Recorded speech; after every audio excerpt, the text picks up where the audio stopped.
The generation of dirty dishes is probably the #1 cause of resistance against home cooking that I get, and I've always written it off as laziness until I saw this otherwise reasonable person washing dishes.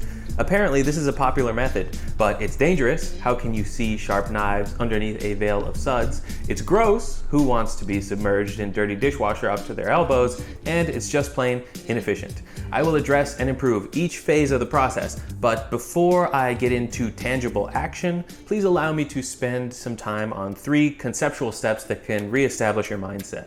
First, acknowledge that having dirty dishes means that you just made a nourishing meal that feeds you and or your loved ones. Try to see this as a privilege. Second, acknowledge that no job is complete until you clean up and tie up any loose ends. It sucks that my own personal belief in meaningful work being part of a life well lived makes me come off as some kind of radical tradcon freak, but I'm not the type to believe that get rich quick, no risk, no effort, no compromise messaging leads to self-actualization. So suck it up and quit being a baby snowflake. Yeah! Third, you might want to do some research as to how soap actually works. I'm convinced that most people never bothered to learn how soap works, otherwise we wouldn't have a whole segment of consumers paying extra to quote unquote wash their dirty cheeks with bars of lotion or lather up with pesticides labeled antibacterial. The short of it is, real soap, things labeled SOAP soap, will bind to germs, act as a surfactant, and then pull it all off of your skin when you rinse. I used to think that you could only clean raw meat germs off of something by using bleach, but what happens after you touch a chicken thigh barehanded? You wash it off with soap, and you live to tell the tale. Phase 1 of your transformation is now complete. Next, I've got to address your workstation. As with most manual labor, you'll need to select your tool of choice. I think that these are popular because they aim to keep your scrubbing hand dry and clean, but the bristles are relatively inflexible and the built-in soap dispenser always breaks. These bottle brushes can come in handy in certain cases, but if I had to choose just one cleaning implement, it would be the O-Cedar multi-use scrunge. It's flexible enough, abrasive enough, it doesn't have any moving parts to break, and it's easily replaced. I trusted America's Test Kitchen's recommendation of the scrunge and never looked back. These people do more testing on all of their recipes and gear than all of the pseudoscientific N=1 experiment charlatans put together, so that's good enough for me. Try as many tools as you need to and choose whatever makes you feel happy to do dishes, whether it needs to look cute or last forever or be handmade by artisans. Another way to make dishwashing more enjoyable is to use a soap that smells really enjoyable. Meyer's Clean Day seems to be a real crowd-pleasing brand, and they have dozens of scents to choose from. My last product recommendation, oh no, watch out, he's getting Dexter's Thick Mom with it. That's right, bright pink rubber gloves. And judge me all you want, but these protect you from cuts and hot water to the point that you might forget that you're actually washing dishes. They even have this long flip-up sleeve that prevents water from dripping onto your arms.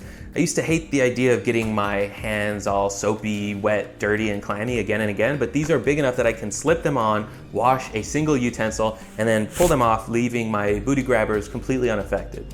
The final element of my ideal dishwashing setup is not necessarily a product recommendation, but do try to have some kind of basin nearby to hold clean, soapy water. You probably noticed in some of my videos that most of the time I have this low-profile enameled dish nearby for this exact purpose. If you used a big bowl while cooking, you can clean that first and then fill it with soapy water. From this point on, nothing goes into the bowl other than the sponge. Don't dip your nasty spoons in here and taint your soap source with detritus. If you find filling the bowl to be too laborious and ritualistic, you can simply take a squirt bottle, fill it up mostly with water and a little bit of soap, shake it up, and now you have soapy water on demand whenever you need it for smaller dishwashing sessions. Everything up until now has been premeditated work to make this phase, the actual work, frictionless. If you keep it up, you can get to a point where dishes get washed quickly and easily enough so that they never actually end up in the sink. However, I will assume the worst and start with a big sink full of dishes. Prioritize what to wash in this order: dangerous, delicate, and then everything else. So this knife can get washed first, followed by this fragile wine glass, and then everything else. Just load up on clean soapy water, scrub until clean, and rinse. Afterwards, let each clean dish hang out somewhere to drip dry. In my first apartment, I had this beautiful, simple human rack that I was comfortable leaving out all the time, but now that cameras are often in my kitchen, I use a cheap collapsible one that can be put away easily. If you've got a dishwasher, you can honestly just pull out the top rack and use that for drying. As you wash, switch to the more abrasive side for difficult gunk, and don't be afraid to put something extra difficult to the side while you clean something else. That is soaking, not the lie that you tell yourself to justify leaving a 6-quart pot of pasta water in the sink overnight. If you really honestly truly have some pots with super stuck on gunk, fill them with water, add a little soap, and boil it for a minute before cooling and washing. Consider it a turbo soak in 1/10 of the time.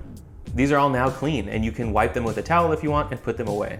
If you leave with a sense of that being too difficult, use it as your motivation to clean your dishes as soon as you can next time. It's like they always say, empty sink, don't gotta think. Too good. That's how you should wash dishes. If you have a dishwasher, I'm not going to give you any tips on that, partially because the debates get unnecessarily divisive. Can you run it even if it's not totally full? Do you have to pre-rinse your dishes? And partially because your dishwasher comes with a manual that you can just read, whereas all of this does not. Any dishwasher specific advice that I give you isn't going to apply to all users, depending on whether or not they have dual level sprayers or automatic soil sensors.